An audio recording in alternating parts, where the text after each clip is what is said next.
Match শেষে রোনাল্ডোর চোখে তখন জল। দুটো হাত উপরে তুলে আকাশের দিকে তাকিয়ে হয়তো মনে মনে বলছেন, এই জয়টা ডিয়েগো জোটা তোমাকে উৎসর্গ করলাম। ম্যাচের শুরুর আগের থেকেই বিষয়টা খুব পরিষ্কার ছিল, ডিয়েগো জোটার জন্য ম্যাচটা জিততেই হবে পর্তুগাল দলকে। আমরা ভিডিও করেছিলাম, আপনারা পোস্ট করছিলেন এবং মাঠেও সেটারই প্রতিফলন দেখা যাচ্ছিল।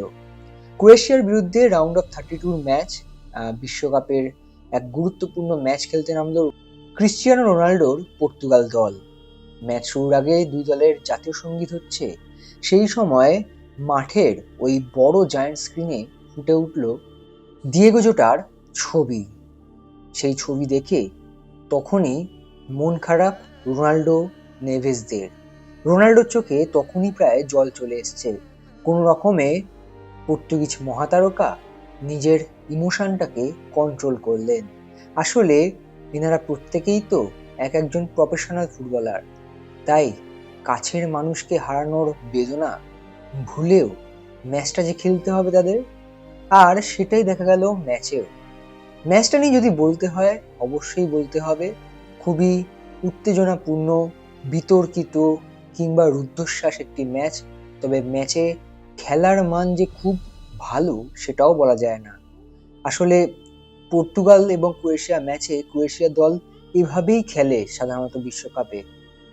নিজেদের অর্ধেই 11 জন ফুটবলারকে রেখে লো ব্লক ডিফেন্স খেলাই তাদের ধরন এবং সুযোগ পেলে কাউন্টার অ্যাটাক। কিভাবে ভাঙবেন এই দুর্ভেদ্য প্রাচীর সেই বিষয়ে বলবো আমরা। काटू क्या अभी काटू? आप नहीं रुक जाओ। गेम कोई भी हो, पकड़ मजबूत होनी चाहिए। सीमेंट से पकड़ बनाए मजबूत। SRMB 550D TMT bar। নমস্কার দর্শক বন্ধুরা, স্টুডেন্ট বাংলায় আপনাদের সকলকে স্বাগত। আমি রৌনক এবং বিশ্বকাপের আরো একটি গল্প নিয়ে আমরা আরো একবার চলে এসেছি। আজকের এই ভিডিওটা পুরোটাই ডিয়েগো জোটাকে নিয়ে। তিনি হয়তো আজ আমাদের মধ্যে নেই, কিন্তু তিনি ছিলেন আজকের ওই টরন্টো স্টেডিয়ামে, যেখানে খেললেন ক্রিশ্চিয়ানো রোনাল্ডো, গোল করলেন, হলেন ম্যাচের সেরা। আসলে রোনাল্ডোকে যে আজ গোল করতেই হতো, ম্যাচের সেরাটাও হতেই হতো তাকে। এক গোলে পিছিয়ে ছিল ক্রোয়েশিয়ার বিরুদ্ধে রোনাল্ডোর পর্তুগাল। কি হবে কি হবে, তাহলে কি এটাই শেষ ম্যাচ রোনাল্ডোর? বিশ্বকাপে কি আর দেখা যাবে না তাকে? এমনই যখন চিন্তা ঘনীভূত হয়ে আসছিল, সেই সময় রোনাল্ডো একটি গোল করলেন। এক চুল অফসাইডের জন্য গোলটি বাতিল হয়ে গেল। বিশ্বাসই করতে পারছিলেন না রোনাল্ডো। একটা দুর্দান্ত রিসিভিং এবং ঠান্ডা মাথায় ফিনিশিং।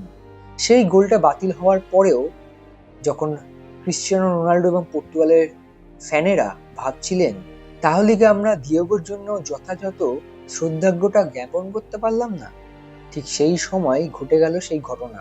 ম্যাচ চলতে চলতেই একটা বাঁশি, রেফারি বললেন সবাইকে দাঁড়াতে, ভিএআর চেক করলেন এবং তারপর সরাসরি রোনাল্ডোর দলকে দেওয়া হলো একটি পেনাল্টি। যে পেনাল্টি নিয়েও অনেক প্রশ্ন উঠছে, তবে ভালো করে দেখলে দেখা যাবে যে কারণে পেনাল্টিটি দেওয়া হয়েছে, যেভাবে পর্তুগালের ফুটবলারকে আটকানো হয়েছে, হয়তো সেটা পেনাল্টিই ছিল। এবং পেনাল্টি থেকে গোল করতে ভুললেন না রোনাল্ডো, ঠান্ডা মাথায় গোল। এবং ভাবুন, ওরকম একটা কঠিন পরিস্থিতিতে সোজাসুজি শট কজন মারতে পারেন? এগুলো রোনাল্ডো মেসি বলেই সম্ভব। রোনাল্ডোর এই গোল ইতিমধ্যেই ভাইরাল।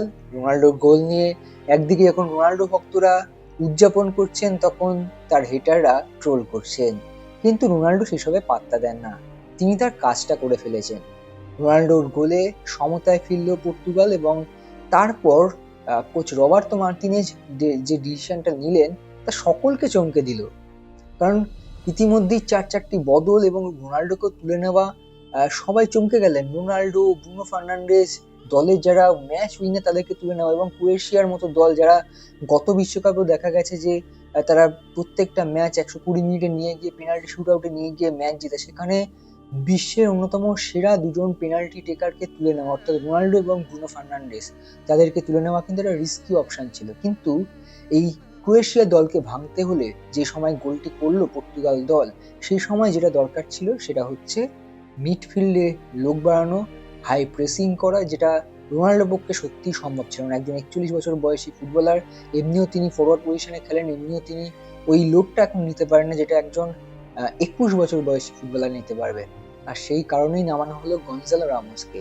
হ্যাঁ, সেই রামোস যিনি গত বিশ্বকাপে প্রথম ম্যাচে নেমেই হ্যাটট্রিক করেন, রোনাল্ডো জায়গায় খেলেছিলেন এবং তার পরের ম্যাচে রোনাল্ডোকে না খেলিয়ে আবার রামোসকে খেলানোর জন্য বিশাল বিশাল ঝড় বয়ে যায়।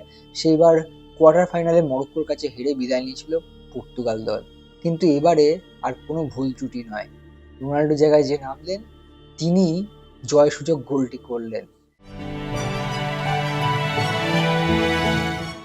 এবং তারপরও একেবারে ড্রামার শেষ হয়নি, তার কারণ ওই 90+4 মিনিটে রামোসের যখন গোলটি হলো সবাই প্রায় ধরে নিয়েছে ম্যাচটা জিতে গেছেন, কিন্তু সেই সময়ও বাকি ছিল, খেলাবি বাকি মেরে দোস্ত।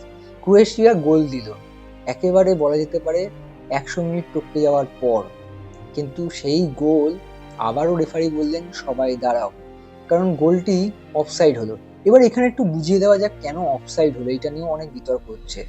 দেখুন বন্ধুরা, নিয়মটি হচ্ছে যখন বল ক্রস হচ্ছে তখন যিনি রিসিভ করছেন তিনি অফসাইড পজিশনে আছেন কিনা সেই সময় দেখা হবে না যে কোনো প্রতিপক্ষের ডিফেন্ডারের গায়ে লেগে বলটা এসছে কিনা, কারণ তিনি ইচ্ছাকৃত না অনিচ্ছাকৃত বলটি আটকাতে গেছেন সেটা দেখা হয়। এবং এক্ষেত্রে পর্তুগালের যে ফুটবলারটি ছিলেন তার মাথায় লেগে বলটি আসে, সেটা অনিচ্ছাকৃত টাচ, সে কারণে কিন্তু অফসাইড।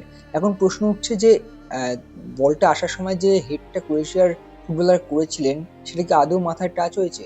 দেখুন সেই জন্যই রয়েছে ভিএআর, এবং ভিএআর অনেকক্ষণ চেক করে জানালেন যে হ্যাঁ টাচ ছিল এবং অফসাইড। এবং যে রোনাল্ডো 94 মিনিটে গোলের পর সোজা দৌড়ে গিয়ে রামোসকে জড়িয়ে ধরেছিলেন, সেই রোনাল্ডোর চোখে মুখে তখন একটা চাপা টেনশন, তাহলে কি এত কিছুর পরও জেতা হবে না পর্তুগালের? না, ভাগ্যদেবতা আজ সহায় হয়েছিলেন রোনাল্ডোর পর্তুগাল দলের জন্য।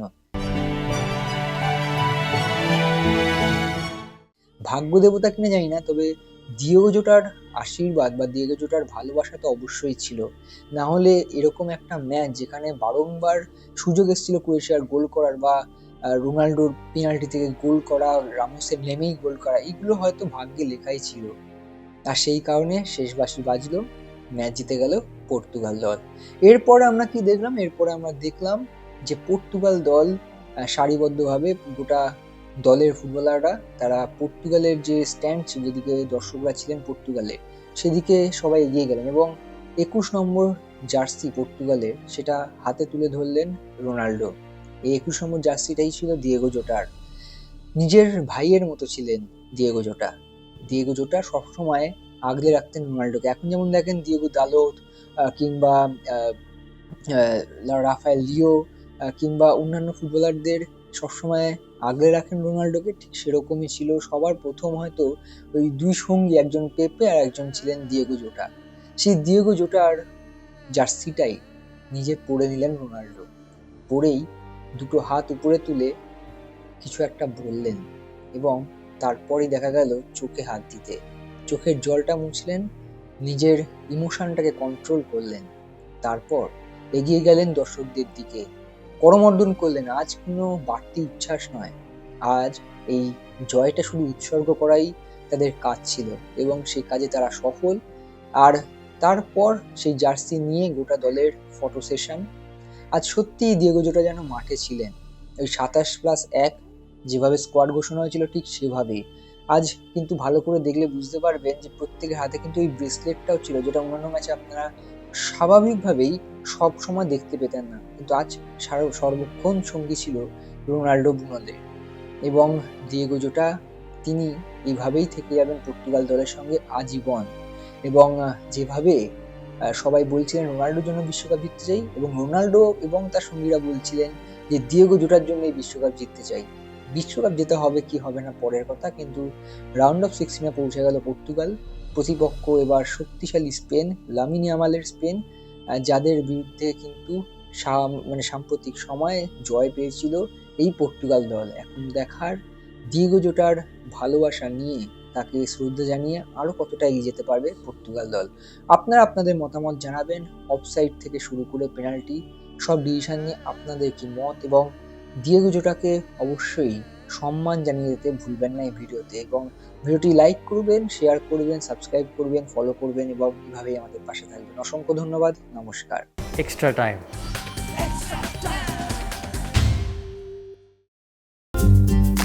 লেটেস্ট নিউজ আর এক্সক্লুসিভ ভিডিওর সঙ্গে আপডেট থাকতে এখনই সাবস্ক্রাইব করুন আমাদের ইউটিউব চ্যানেল। বেল আইকনে ক্লিক করতে ভুলবেন না যেন।